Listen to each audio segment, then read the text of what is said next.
கர்த்தருடைய நாமம் மையப்படுவதாக. நம் மத்திய எழுதின சுவிசேஷம் 7வது அதிகாரம் 7ஆம் வசனத்திலிருந்து வாசிப்போம். கேளுங்கள், அப்பொழுது உங்களுக்கு கொடுக்கப்படும். தேடுங்கள், அப்பொழுது கண்டடைவீர்கள். தட்டுங்கள், அப்பொழுது உங்களுக்கு திறக்கப்படும். ஏனென்றால் கேட்கிறவன் எவனும் பெற்றுக்கொள்கிறான், தேடுகிறவன் கண்டடைகிறான், தட்டுகிறவனுக்கு திறக்கப்படும். உங்களில் எந்த மனுஷனானாலும் நம்ம வாசிக்கிறோம் 7வது அதிகாரம் 7ஆவது வசனத்தில், ask it will be given to you.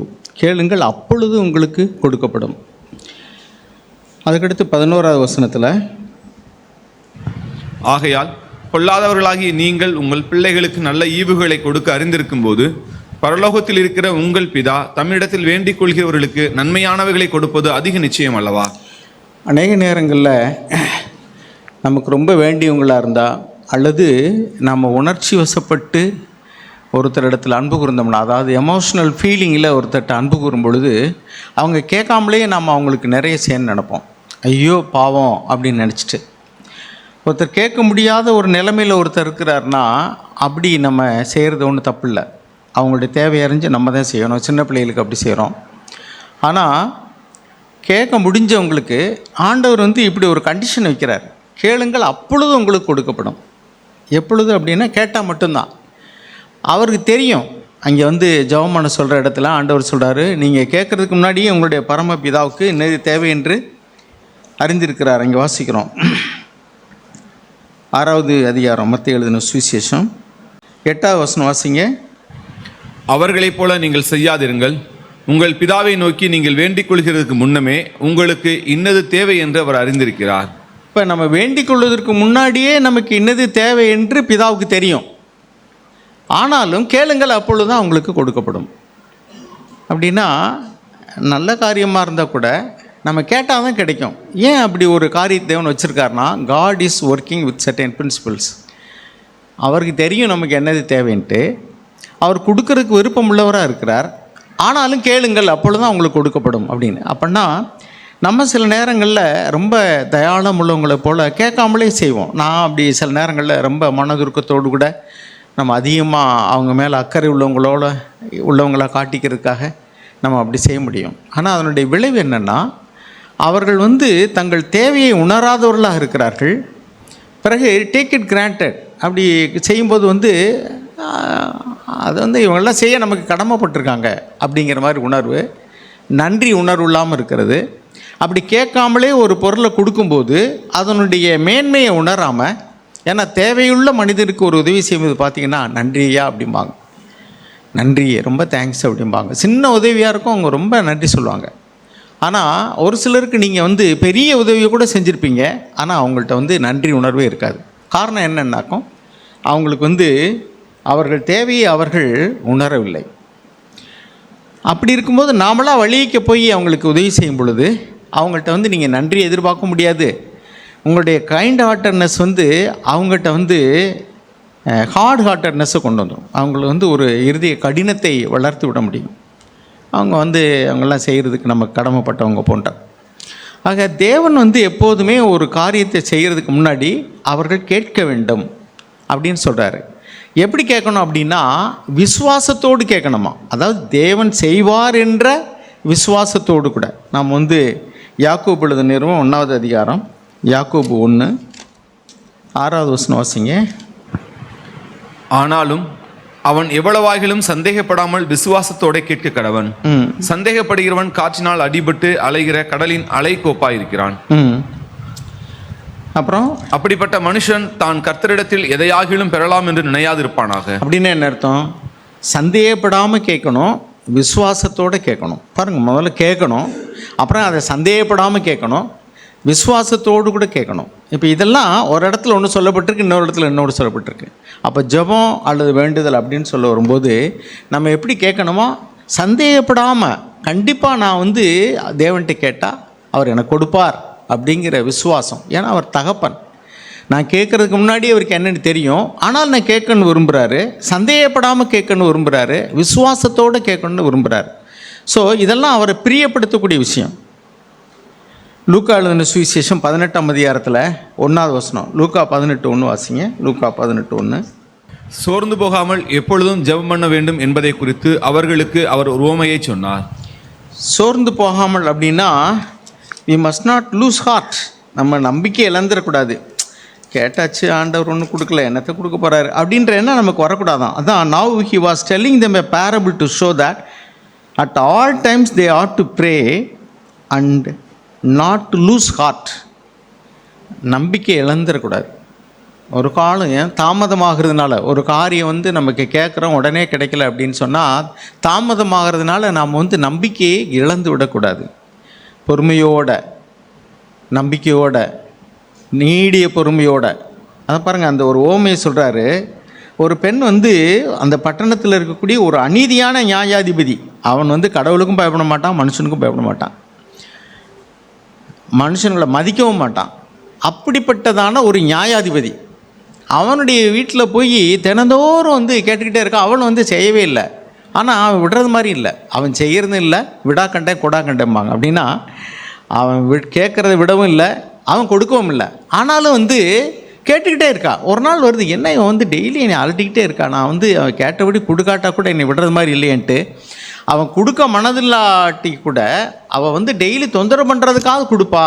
அதனால் நீங்கள் என்ன செய்யணும்னா டெய்லி யூ மஸ்ட் ஆஸ்க் பெர்சிஸ்டன்ட்லி, தொடர்ச்சியாக, வித்தவுட் லூசிங் ஹார்ட், நம்பிக்கை இழக்காமல்.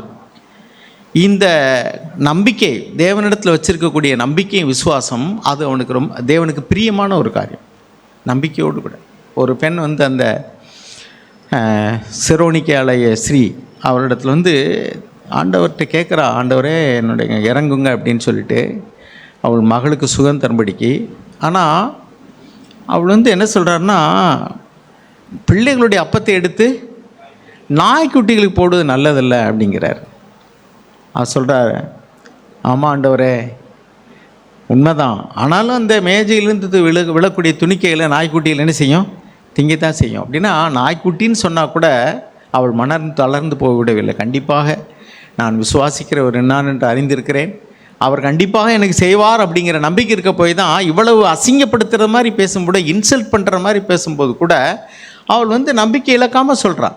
இன்சல்ட்டிங், இதெல்லாம் நாய்களுக்கு போடுறது நல்லதில்லை. அப்படின்னா நீங்களாம் நாய் மாதிரி அப்படின்னு தானே அர்த்தம். யாராவது ஒருத்தர் இப்படி நம்மளை சொன்னால் நம்ம மறுபடியும் இங்கே நிற்போமா? உலகத்தில் ஒரு பழமொழி உண்டு, மதியாதார் வாசல் மிதியாதையும்பாங்க. உன்னை ஒருத்தர் மதிக்கலைனாக்க மிதிக்க வேண்டாம். ஆனாலும் கூட அவளுடைய நம்பிக்கை, அந்த விசுவாசம் தேவனுக்கு பிரியமாக இருந்தது. இன்னும் அருமையானவர்களே, ஜெபம் பண்ணும்போது நாம் இப்போ நிறைய காரியத்தை பார்த்தோம். கேட்கணும், கண்டிப்பாக கேட்கணும், விசுவாசத்தோடு கேட்கணும், சந்தேகப்படாமல் கேட்கணும், தொடர்ச்சியாக கேட்கணும். நாம் பெற்றுக்கொள்வோங்கிற நம்பிக்கையோடு கூட கேட்கணும். நம்ம யோவான் எழுதின சுவிசேஷத்தில் 14வது அதிகாரம் 13வது வசனம், யோவான் 14:13 வாசிங்க. நீங்கள் என் நாமத்தினாலே எதை கேட்பீர்களோ குமாரனில் பிதா மகிமைப்படும்படியாக அதை செய்வேன். பாருங்கள், இன்னொன்று இங்கே சொல்கிறாரு. அது என்ன? You must ask in my name. நீங்கள் என்ன கேட்கணும்? என்னுடைய நாமத்தினால கேட்கணுங்கிறாரு. ஸோ ஒன்றா நம்ம ஞாபகம் வச்சுக்கணும். ஒன்று கேட்கணும், ரெண்டாவது விசுவாசத்தோடு கேட்கணும், மூணாவது நம்பிக்கையோடு கேட்கணும், நாலாவது பெற்றுக்கொள்கிற வரைக்கும் தொடர்ச்சியாக கேட்கணும், நம்பிக்கை இழக்காமல் கேட்கணும். அதுக்கடுத்து அவருடைய சித்தத்தின்படி கேட்கணும். அந்த வசனத்தை பார்த்தோமா? We will see. அதுக்கடுத்து என்னென்னா, இயேசுவின் நாமத்தினால கேட்கணும். நம்ம நாமத்தில் கேட்டால் கிடைக்காது. You must ask anything in the name of Jesus. என்னுடைய நாமத்தினால கேளுங்க. அப்பொழுது குமாரனில் பிதா மகிமைப்படும்படிக்கு தேவன் அதை உங்களுக்கு செய்வார். மார்க் 11:24 வாசிங்க. மார்க் 11:24. நீங்கள் ஜெபம் பண்ணும்போது எவைகளை கேட்டுக்கொள்வீர்களோ அவைகளை பெற்றுக்கொள்வோம் என்று விசுவாசியுங்கள், அப்பொழுது அவைகள் உங்களுக்கு உண்டாகும் என்று சொல்லுகிறேன்.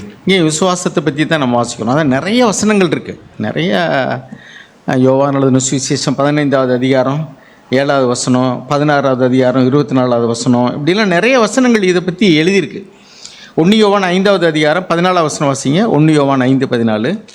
நாம் எதையாகிலும் அவருடைய சித்தத்தின்படி கேட்டால் அவர் நமக்கு செவி கொடுக்கிறார் என்பதே அவரை பற்றி நாம் கொண்டிருக்கிற தைரியம். இதை தான் நான் முதல்ல சொன்னேன், அவருடைய சித்தத்தின்படி கேட்கறது.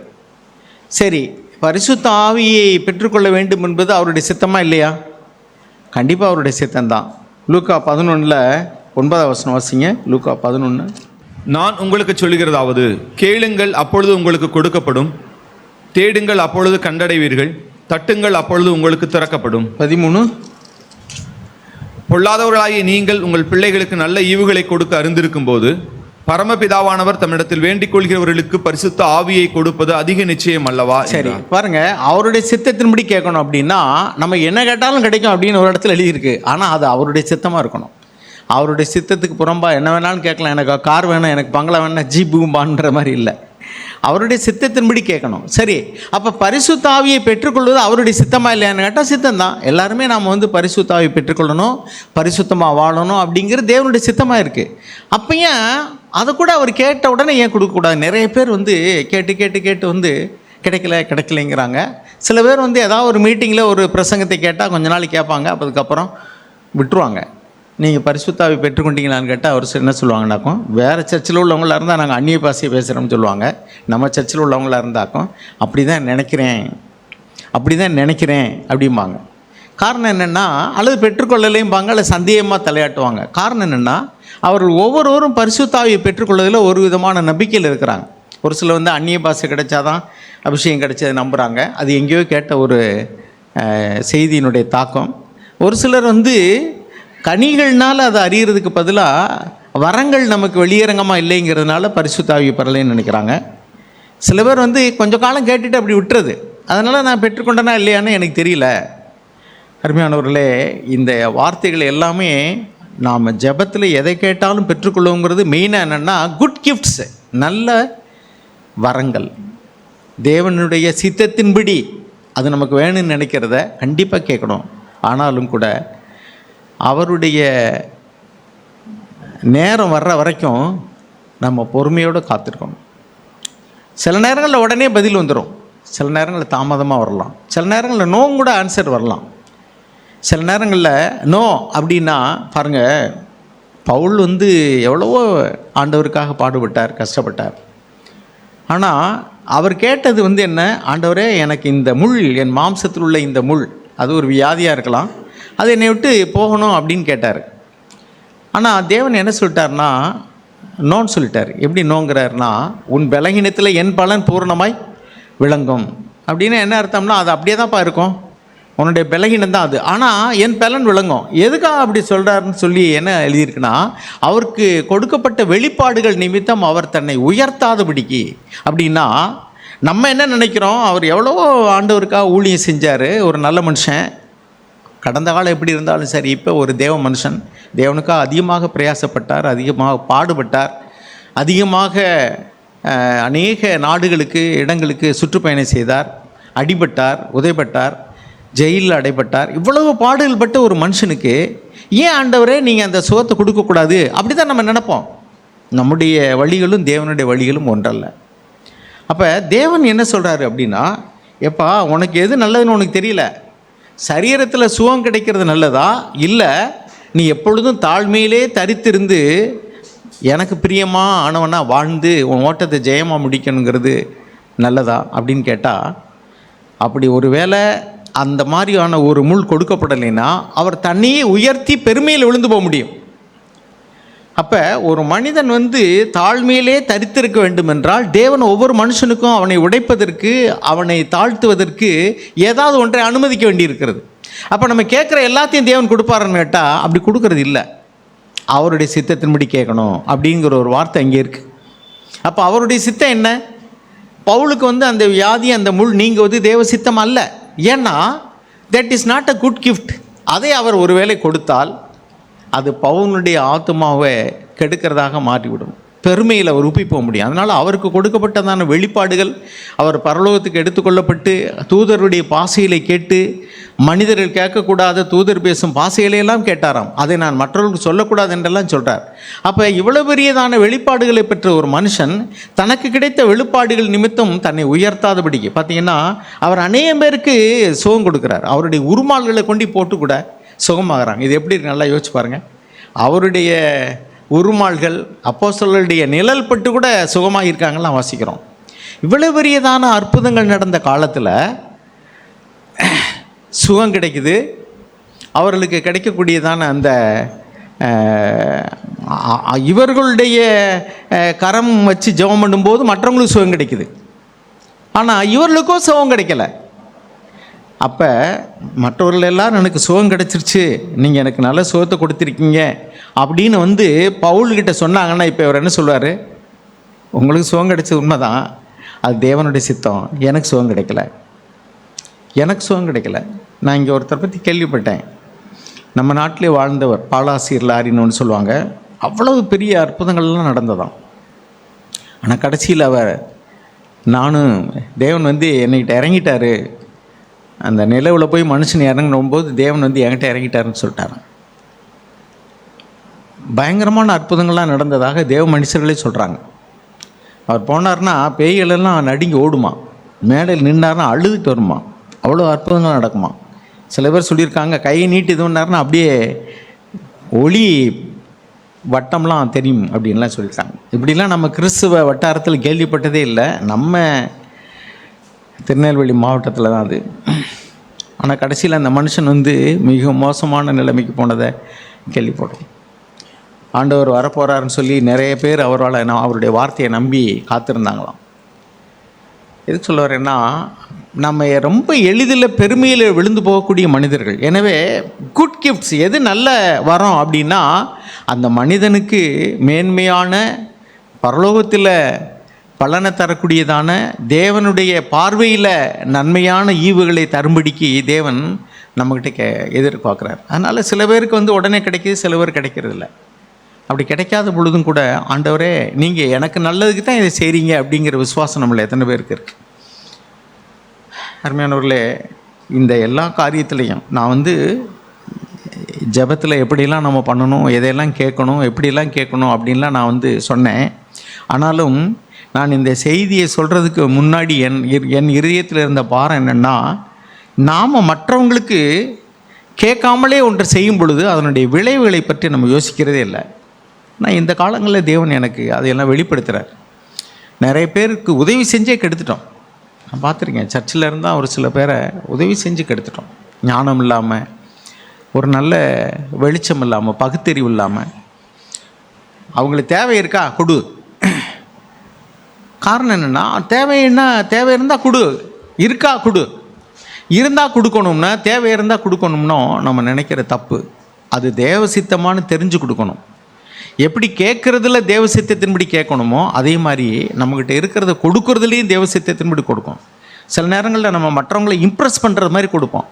அவங்கள்ட்ட வந்து இப்போ ஒரு உதாரணத்துக்கு 10 ரூபா போதும்னா சரி 20 ரூபா அந்த வச்சுக்கோ அப்படின்னா, அவங்க மனசில் வந்து நம்ம ஒரு இடம் பிடிக்க நினைக்கிறோன்னு அர்த்தம். You want to impress them by doing something good. நல்லதை செஞ்சு அவங்க மனசில் வந்து ஒரு தாக்கத்தை உண்டு பண்ணணும், நம்ம நல்லவர் அப்படின்னு சொல்கிறதுக்காக. சில நேரங்களில் ஒரு தேவனை காட்டிலும் அதிகமாக நம்ம அவங்களை நேசிக்கிறவர்கள் போல் பரோபகாரிகளாக நம்ம காட்டிக்கொள்ளும்படிக்கு அவங்களுக்கு ஒன்று தேவை அப்படின்னா உடனே நம்ம. ஆனால் பைபிள் என்ன எழுதியிருக்குனாக்கா, உங்களுக்கு ஜெபம் பண்ணுறதுக்கு முன்னாடியே உங்களுக்கு என்னது தேவை என்று தேவனுக்கு தெரியும். ஆனாலும் கேளுங்கள், அப்பொழுது தான் உங்களுக்கு கொடுக்கப்படும். நம்ம எல்லாத்தையுமே எடுத்துக்கொள்ளுமே. பரிசுத்த ஆவியானவர் வச்சுங்க. பரிசுத்த ஆவியானவர் இல்லாமல் நம்ம இந்த பூமியில் சாட்சியாக வாழவே முடியாது, பரிசுத்தமாகவும் முடியாது. பரிசுத்த ஆவியானவருடைய பலம் இல்லாமல் சாட்சியாக வாழவும் முடியாது. ஆனாலும் கூட பரிசுத்த ஆவியை எத்தனை பேர் வந்து அந்த தேவையை உணர்ந்து கேட்குறாங்க. ஜாக்லாம் சொல்லியிருக்காங்க, அவர் போன சர்ச்சில் பரிசுத்த ஆவியினுடைய நிரப்புதல் குறித்து அனைவரும் பேசுனதே இல்லை, அவங்க விசுவாசிக்கிறது இல்லை. அப்படிப்பட்ட சமயத்தில் பரிசுத்த ஆவி பெறணுங்கிறதுக்காக பெந்தகோஸ்தே சர்ச்சுக்கெலாம் போயிருக்கிறார். அவங்க வந்து தவறான வழியில் அந்நிய பாஷையை பேசும்படிக்கு அவர்களுக்கு வந்து சில வார்த்தைகள் இப்படி சொல்லுங்கள் அப்படின்னு சொல்லும்போது, இந்த அபிஷேகம் எனக்கு வேண்டாம் ஆண்டவரே, உண்மையாக பரிசுத்த ஆவியானவரை நிரப்புதல்னு கேட்டார். பரிசுத்த ஆவியானவருடைய நிரப்புதலுக்காக நான் கண்ணீர் விட்டு ஜெபம் பண்ணியிருக்கேன். நான் வந்து முதல்ல ரட்சிக்கப்பட்ட புதுசில் ஒரு பெந்தகோஸ்தே சர்ச்சுக்கு போன பொழுது அவர்கள் எல்லாரும் வந்து பரிசுத்த ஆவியை பெற்றுக்கொண்டீங்களான்னு அடிக்கடி கேட்பாங்க. பரிசுத்த ஆவியின் அபிஷேகத்தை பெற்றீங்களா, ரட்சிக்கப்பட்டீங்களா, ஞானஸ்தானம் எடுத்திருக்கீங்களான்னு அடிக்கடி கேட்பாங்க. அது மாதிரி நாளில் நான் பரிசுத்த ஆவியினுடைய அபிஷேகம் எனக்கு வேணும் அப்படின்னு நான் கேட்டிருக்கேன். எனக்கு கிடைக்கல. என்னை கூட்டி கொண்டு வீடுகள்லாம் சாட்சி சொல்லுவாங்க. பெந்தகோஸ்தேல பாஸ்டர்ஸ் என்ன பண்ணுவாங்கன்னா, ஏதாவது நல்ல வேலையில் இருக்கிறவங்க, படித்தவங்க, அல்லது சமூகத்தில் நல்ல அந்தஸ்தில் இருக்கிறவங்களையெல்லாம் வந்து ரொம்ப ஈஸியாக என்ன செய்வாங்கன்னா வீடு கூட கூட்டிகிட்டு போவாங்க, சபையில் ஏறி சாட்சி சொல்லுவாங்க. இன்றைக்கி சில பெந்தகோஸ்தே பெரிய கூட்டங்கள்லாம் நடிகைகளை ஏற்றி விட்றது, அரசியல்வாதிகளை ஏற்றி விட்றது. அவங்க அப்போ தான் ஏதோ ஒரு சுகத்துக்காக வந்திருப்பாங்க. ஆனால் அவங்கள உடனே பெரிய ரட்சிக்கப்பட்டு ரொம்ப நாளாக விசுவாசிகளாக இருக்கிறவங்கள போல் மேடையில் ஏற்றி விட்ருவாங்க. அவங்களோட பல வருஷங்களாக இருக்கக்கூடிய உண்மையான விசுவாசிகள் முன்னாடி உட்காந்துருப்பாங்க. அவங்களுக்கு முன்னாடி இவங்களை ஏறி சாட்சி சொல்லுவாங்க. ஆனால் அப்படி தான் என்னையும் அந்த காலங்களில் கூட்டிகிட்டு போனாங்க. நான் சில மாதங்கள்லாம் போயிருக்கிறேன். எனக்கு பரிசுத்த ஆவியானுடைய நிரப்புதல் கிடைக்கல. உடனே ஆண்டவரே, நான் இனிமேல் நான் போகவே மாட்டேன். இன்னும் நான் வந்து என்னை நீங்கள் பரிசுத்த ஆவியால் நிரப்புறதுக்கு என்ன தடை, என்னை காட்டுங்க, நான் மனம் திரும்புகிறேன் அப்படின்னு நான் கண்ணீர் விட்டு அழுதுருக்கேன். என்னை பரிசுத்த ஆவியினால் தேவன் நிரப்பும் பொழுது ஒரு சகோதரர் கை வச்சு ஜெபித்தார். எனக்கு தரிசனத்தோடு கூட அந்நிய பாசியோடு கூட எனக்கு தேவன் அபிஷேகத்தை கொடுத்தார். எதுக்கு சொல்ல வரேன்னா, இன்றைக்கி நிறைய பேர் வந்து இப்படி கேட்குறதில்ல. பரிசுத்த ஆவியினால் நிரப்பப்படாதவர்கள் எத்தனை பேர் வந்து நீங்கள் இப்படி அழுது கேட்டிருக்கீங்க, ஆண்டவரே எனக்கு கொடுங்க. ஒரு தேவையை உணரும் பொழுது, இப்போ ஒரு வேளை உங்களுக்கு வந்து வியாதி, உங்களுக்கு வந்து வேதனை இருக்குது, வலி இருக்குது, உங்களுக்கு வந்து வேறு வழியே இல்லை, டாக்டர் வைத்தியம் பார்க்குறீங்க, சுகமாகல, அப்புறம் என்ன செய்யணும்? when we are left with no other alternative we will go to God. நமக்கு வேறு வழியே இல்லைங்கிற போது நம்ம ஆண்டவர்கிட்ட போய், ஆண்டவரே நீங்கள் எனக்கு ஏதாவது ஒரு வழி பண்ணுங்கள், என்னால் ஒன்றுமே முடியல, என்னால் தாங்க முடியல, எனக்கு கஷ்டமாக இருக்குது, எனக்கு பண தேவை இருக்குது, எனக்கு பிரச்சனை இருக்குது, அல்லது சில நபர்கள் மூலமாக எனக்கு வந்து பிரச்சனை இருக்குது, வீட்டில் பிரச்சனை இருக்குது, கணவன் மூலமாக பிரச்சனை இருக்குது, மனைவி மூலம், இப்படிலாம் வந்து அவங்களால ஒரு தாங்க முடியாத ஒரு நிலைமைக்கு போகும்பொழுது தான் கண்ணீர் விட்டு அழுகிறாங்க, கண்ணீர் விட்டு. அதே மாதிரி தான் பரிசுத்த ஆவியானவருடைய உதவி இல்லாமல் என்னால் வாழ முடியாது, நான் எத்தனையோ தீர்மானங்கள் எடுக்கிறேன், நான் தோற்று போயிடுறேன், எனக்கு முடியலை, என்னை பரிசுத்த ஆவியினால் நிரப்புங்க அப்படிங்கிற பரிசுத்த ஆவியானவருடைய தேவையை உணர்ந்து நம்ம ஜெபிக்கணும். அருமையானவர்களே, சில நேரங்கள் வந்து ஒருத்தருக்கு வந்து ஒரு பணத்தினுடைய மேன்மை தெரியாதவங்கள்ட்ட நீங்கள் பணத்தை கொடுத்தீங்கன்னா அவங்க கஷ்டப்படுறாங்கன்னு நம்ம கொடுப்போம். அவங்க அதை வந்து கேஷுவலாக செலவழிச்சிட்டு அடுத்த நேரம் கையேந்திக்கிட்டு இருப்பாங்க. ஒரு சிலர் மனநோயாளிகள் இருப்பாங்க, அவங்க வந்து ஏதாவது கையேந்துவாங்க. நீங்கள் காசு கொடுத்தீங்கன்னாக்க பார்த்துட்டு சமயத்தில் போட்டு போயிடுவாங்க. ஏன்னா அதனுடைய வேல்யூ அவங்களுக்கு தெரியல. அதே மாதிரி சின்ன பிள்ளைகிட்ட கொண்டு போய் கொடுங்க. சின்ன பிள்ளைகிட்ட வந்து ரூபா நோட்டை கொடுத்தீங்கன்னா அது வந்து கசைக்கப்படும், அல்லது கிழிச்சு போட்டுரும், அல்லது எங்கிட்டாவது விளையாட்டுத்தனமாக தூக்கி போட்டுப்போம். காரணம் என்னன்னாக்கும், it doesn't know the value, அதனுடைய மதிப்பு என்னன்னு தெரியல. அப்போ தேவன் வந்து ஏன் வந்து கேளுங்கள் அப்பொழுதுதான் கொடுப்பேங்கிறார்னா, நீ அதனுடைய தேவையை உணர வேண்டும், அதனுடைய மதிப்பை உணர வேண்டும், அப்பொழுது தான் நான் உனக்கு தருவேன். அதுதான் அதுக்கு அர்த்தம். கேளுங்கள் அப்பொழுது உங்களுக்கு கொடுக்கப்படும். அப்போ நம்ம கேட்கும் பொழுது அதனுடைய தேவையை உணர்ந்து, அதனுடைய மேன்மையை உணர்ந்து, நீங்கள் தான் தர முடியும், ஆனால் நீங்கள் நிச்சயமாக தருவீங்க. உங்கள் சித்தத்தின்படி தான் நான் கேட்குறேன், உங்களுடைய நாம மகிமைக்காக நான் வாழணுங்கிறதுக்காக தான் கேட்குறேன், உங்களுக்கு சாட்சியாக வாழணுங்கிறதுக்காக தான் கேட்குறேன். நீங்கள் இப்படி பரிசுத்த ஆவியை தரலைன்னா என்னால் சாட்சியாக வாழ முடியாது, உங்களுடைய நாமத்துக்கு மகிமை குறைச்சல் வந்துடும், எனக்கு உதவி செய்யுங்க. இப்படி தேவையை உணர்ந்து, பரிசுத்த ஆவியானவருடைய மேன்மையை உணர்ந்து, நாம் வந்து கேஷுவலாக கேட்குற மாதிரி கேட்டுட்டு, நான் கேட்டேன், நாங்கள் கூத்தாடினோம், குழல் ஊடினோம், நீங்கள் வந்து கூத்தாடினாங்க, ஒப்பாரி வச்சோம் நீங்கள் அப்படிலாம் ஒரு இது வரும்ல, அதெல்லாம் கேட்டான், நீங்கள் கொடுக்கல, கேட்டு தான் பார்க்குறேன், எனக்கு கிடைக்கல அப்படின்னு சொல்லிவிட்டு அசால்ட்டாக போனோம்னா கிடைக்காது. என்ன வேறுமையானவர்களே, இது ஒரு புதிதான ஒரு உபதேசம் அல்ல, நம்ம அடிக்கடி கேட்குறதான். ஆனாலும் நம்ம அடிக்கடி கேட்குற அநேக விஷயங்களில் தான் நாம் வந்து அசட்டையாக இருக்கிறோம். பரிசுத்த ஆவியை குறித்து அடிக்கடி கேட்குறோம். பரிசுத்த ஆவியானவருடைய நிரப்புதல் இல்லாமல் நாம் வந்து பலனடைய முடியாது, சாட்சியாக இருக்க முடியாது. ஆண்டவரே சொன்னார், பரிசுத்த ஆவியினால் நான் உங்களை நிரப்புவேன், அப்பொழுது நீங்கள் சாட்சிகளாக இருப்பீங்க. நீங்கள் பரிசுத்த ஆவியானவர் உங்களிடத்தில் வரும்பொழுது நீங்கள் பலனடைந்து எருசலேமிலும் யூதேயாவிலும் சமாரியாவிலும் பூமியின் கடைசி பரிந்தும் எனக்கு சாட்சிகளாக இருப்பீர்கள். அப்போ பரிசுத்த ஆவியினால் பலனடைந்தால் தான் நம்ம சாட்சியாக வாழ முடியும்னு அவருக்கு தெரியும். நம்ம பரிசுத்த ஆவியை கேட்குறோம், நம்ம கேட்குறதுக்கு முன்னாடியே அது நமக்கு தேவைன்னு தெரியும். அப்போ அவர் என்ன சொல்கிறாருன்னா, அவருடைய மேன்மை என்னன்னு எனக்கு தெரியும், உனக்கு தெரியுமா? குருடனாகி மனுஷன் வந்து ஆண்டவர்கிட்ட கேட்குற, ஆண்டவரே எனக்கு சுகமாக்குங்க, உனக்கு என்ன செய்யணும்? நான் பார்வையடையணும், அதை செய்ய எனக்கு வல்லமை உண்டென்று நீ விசுவாசிக்கிறாயா, நீ நம்புறியா, என்னால் முடியும் நீ நம்புறியா அப்படின்னு அர்த்தம். விசுவாசம், என் மேலே உனக்கு விசுவாசம் இருக்கா, நான் அதை செய்வேன் நீ நம்புறியா? God is a loving God, தேவன் அன்புள்ள தேவன். நாம் அவரிடத்துல வந்து அவருடைய தயவுள்ள சித்தத்தின்படி எதை கேட்டாலும் அவர் செய்வாருங்கிற விசுவாசம் வேணும். அந்த விசுவாசத்தில் உறுதியாக இருக்கணும். ஒரு சில நேரங்களில் தாமதமானாலும் நாம் வந்து நம்பிக்கை இழந்துடாமல் ஜெபிக்கணும். ஆண்டவரே நீங்கள் எனக்கு கண்டிப்பாக உதவி செய்வீங்க, அந்த கேட்கும்போது நம்ம மனுஷனுடைய திராணிக்குள்ளாக எது நடக்க முடியுமோ அது மட்டும்தான் தேவன் செய்ய முடியும்னு நினைக்கக்கூடாது. செங்கடலை பிளந்து தேவன் வழிவிட முடியும்னு யார் கற்பனை இல்லாத எண்ணி இருக்க முடியுமா? முடியவே முடியாது. ஏன்னா அது வரைக்கும் அப்படி ஒரு அதிசயம் நடந்ததே கிடையாது. ஒருவரும் நடக்காத ஒரு புது வழி கடலுக்குள்ளாக மனுஷன் பாதத்தை வச்சு எப்போ நடந்ததே இல்லை. தண்ணிக்குள்ளே தான் நடக்க முடியும். ஆனால் இப்பொழுது கடலுக்குள்ளாக வெட்டாந்தரையில் நடக்கிறதோடு நடந்து போனார்கள். ஆக தேவன் புது வழியை திறக்க முடியும், ஒருவரும் நடக்காத ஒரு புது வழியே. அப்போ ஏதாவது ஒன்று செய்யும்போது ஆபிரகாம் சொன்னது போல், இனிமேல் எனக்கு என்னத்தை பிள்ளை பிறக்க போகுது, இதோ இஸ்மவேல் உமக்கு முன்பாக பிழைப்பானாக அப்படின்னு மாம்சத்தின்படி அவர்கள் எதை நம்ப முடியுமோ, எது இந்த பூமியில் மனிதர்களுக்கு நடக்குமோ அதைத்தான் நம்ம நம்புறவளாக இருந்தோம்னா அதுக்கு பேர் விசுவாசம் அல்ல. விசுவாசம் என்பது என்னென்னா, தேவனால் செய்ய முடியாத காரியம் ஒன்றுமே இல்லை, எனக்கு வழியே தெரியல, கண்ணுக்கு எட்டின தூரம் வரைக்கும் இந்த பிரச்சனைக்கு ஒரு விடிவு எனக்கு இருக்குன்னு எனக்கு தெரியவே இல்லை, ஆனாலும் உம்மால் கூடாத காரியம் ஒன்றுமே இல்லை ஆண்டவரே, உம்மால் எல்லாம் கூடும். நான் உங்களுக்கு யோசனை சொல்ல வேண்டியதில்லை, நான் என்ன செய்யணும் நீங்கள் எனக்கு சொல்லுங்கள். ஆமருமையானவர்களே, எனக்கு இது எப்படி செய்கிறேன்னு எனக்கு தெரியல, எப்படி இந்த பாவத்தை ஜெயிக்கிறதுன்னு எனக்கு தெரியல, எப்படி இந்த பிரச்சனையை மேற்கொள்கிறேன்னு எனக்கு தெரியல, இதில் யார்கிட்ட போவோம், என்ன செய்வோம், எப்படி இந்த பிரச்சனையிலிருந்து விடுதலை ஆகும், எனக்கு ஒன்றுமே தெரியல. ஆனால் ஒன்று மட்டும் தெரியும், உங்களால் எல்லா பிரச்சனைக்கும் தீர்வு தர முடியும். ஒரு வசனம் 2 நாளாகவும் 20ஆவது அதிகாரம் நினைக்கிறேன். அதாவது அந்த யோசபாத்து ராஜா சொல்லுவார், என்ன சொல்லுவார்னா, இந்த பிரச்சனைக்கு எப்படி விடிவான்றேன்னு எனக்கு தெரியல. 2 நாளாகவும் 20ஆம் அதிகாரம் 12ஆம் வசனம் வாசிங்க. 2 நாளாகவும் 20:12. எங்கள் தேவனே, அவர்களை நீர் நியாயம் தீர்க்க மாட்டீரோ?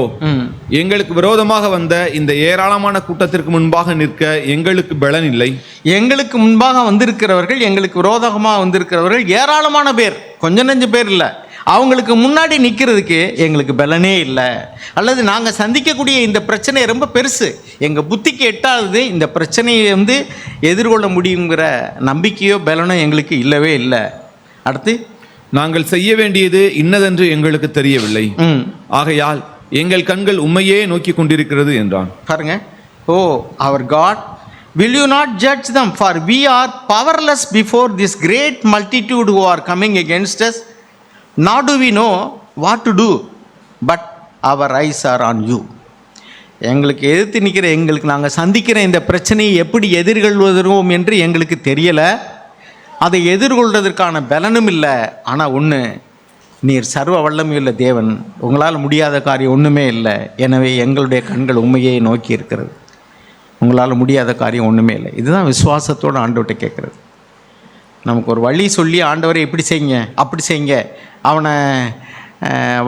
அவனுக்கு டிரான்ஸ்ஃபர் கிடைக்கும் செய்யுங்க, எங்கள் மேலே உள்ள அதிகாரியை மோசமான ஆளாக இருக்கார் இருந்தால் மாற்றி விடுங்க, அல்லாட்டி அவன் சாகட்டும், இப்படிலாம் யோசனை சொல்லி கொடுக்கறதில்ல. ஆண்டவரே நீங்கள் சொல்லுங்கள், எங்களுக்கு என்ன செய்யறதுன்னு தெரியல,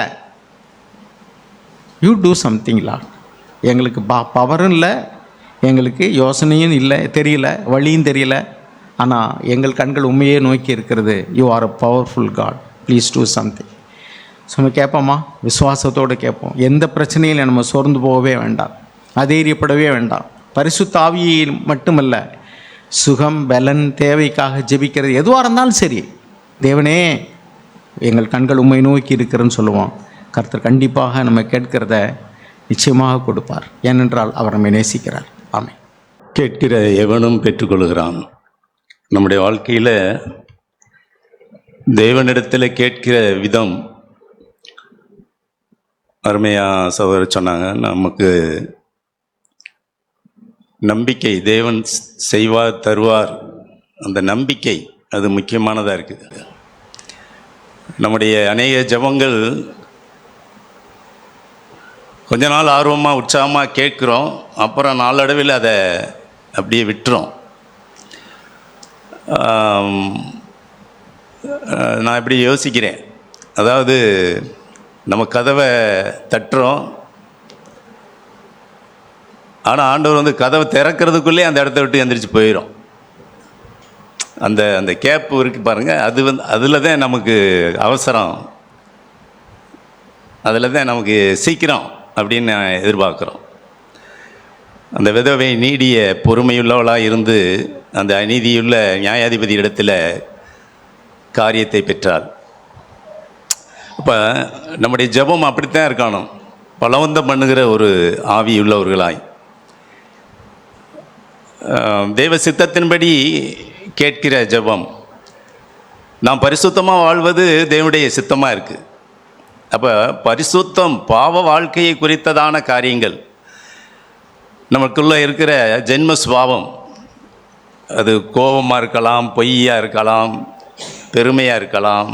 இப்போ அதெல்லாம் நம்ம தேவ சமூகத்தில் பலவந்தத்தோடு ஒவ்வொரு நாளும் கதறணும்னா தேவன் கண்டிப்பாக நமக்கு. கடந்த வாரம் நம்முடைய மூத்த சகோதரர் பேசும்போது கூட மாம்சத்தில் இருந்த நாட்களில் கண்ணீரோடும் ஆண்டவராய் இயேசு மரணத்திலிருந்து தம்மை இரட்சிக்க வல்லமையுள்ளவரை நோக்கி விண்ணப்பம் பண்ணினார், வேண்டியதற்பார் கண்ணீர். அதாவது பாரத்தோடு நாம் தேவை உணர்ந்து இதிலிருந்து எப்படியாவது விடுதலை அடையணும். பிறர் சொல்லும்போது அந்த பார்வை அடைய வேண்டும்னு அந்த குருடன் கெஞ்சினது போல் அவருடைய நோக்கம் எப்படியாவது பார்வை அடையணும். இவரால் தான் முடியும், இவரால் தான் முடியும். நான் பிறவி குருடன், காலம்புறா நான் பிறவி குருடன், ஆனால் இன்றைக்கு இவரால் எனக்கு ஒரு விடுதலை. பிரியமானவர்கள், இப்படி நம்முடைய தேவையை உணர்ந்து தேவ சமூகத்தில் நாம் பலவந்தம் பண்ணும்போது கண்டிப்பாக தேவன் நமக்கு நம்முடைய ஜெபங்களுக்கு பதில் தருகிற தேவன். அவர் அதில் உண்மையுள்ளவராக இருக்கிறார். பரிசுத்த ஆவியானவர் காரியத்தில் நாம் மிகவும் அதிகமாக கவனம் செலுத்த வேண்டிய காரியம். வியாதிக்காக நாம் கவனம் செலுத்துவதை விட,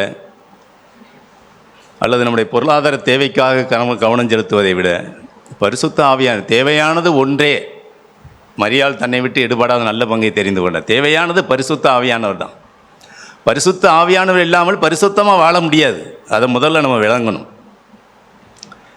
யார் பரிசுத்தமாய் வாழணும்னு விரும்புகிறானோ அவனுக்கு தம்முடைய பரிசுத்த ஆவியை கொடுக்குறார். அவ்வளோதான், ரொம்ப ஒன்றும் கஷ்டமான காரியமே இல்லை.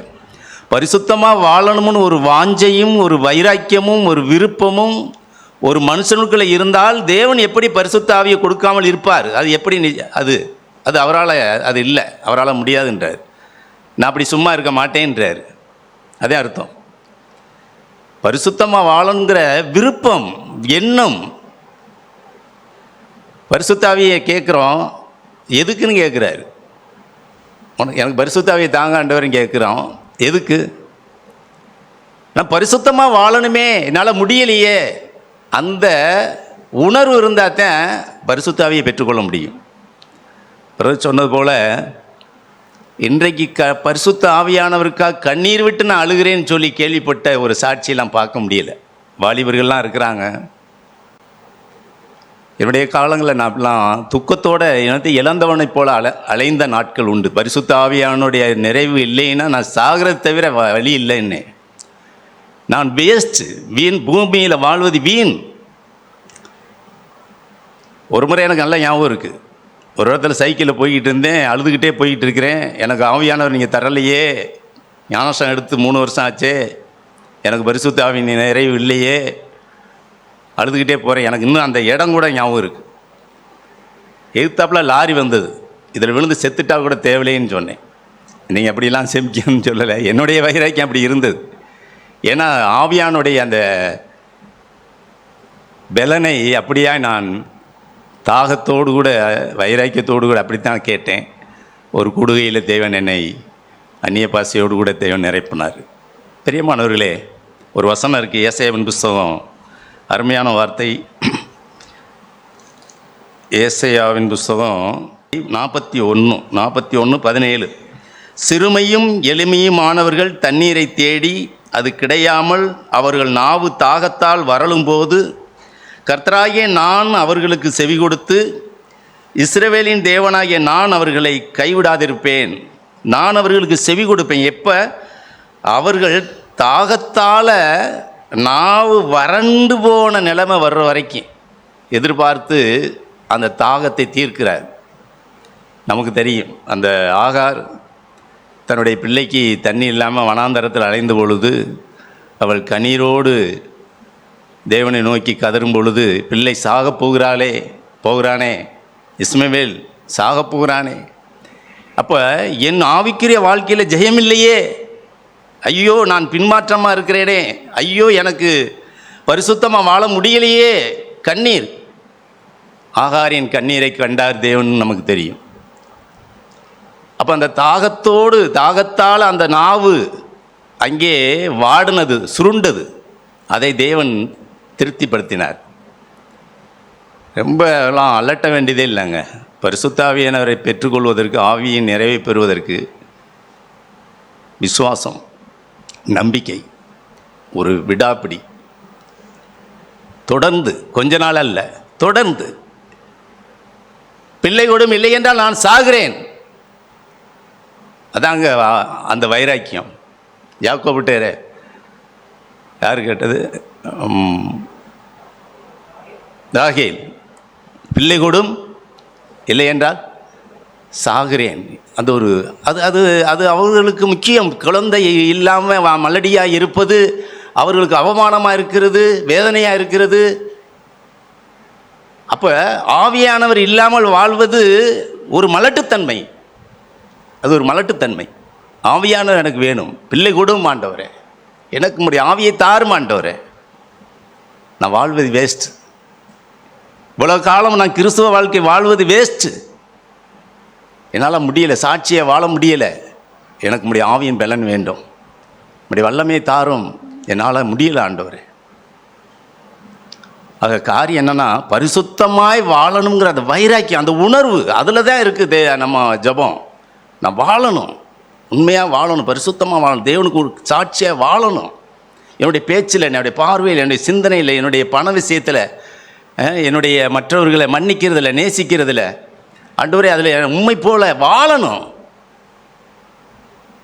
மூடன் கையில் ரொக்கம் என்னத்துக்கு? வெளிப்பட நீதிமொழியில் வாசிக்கிறோம், மூடன் கையில் ரொக்கம் என்னத்துக்கு?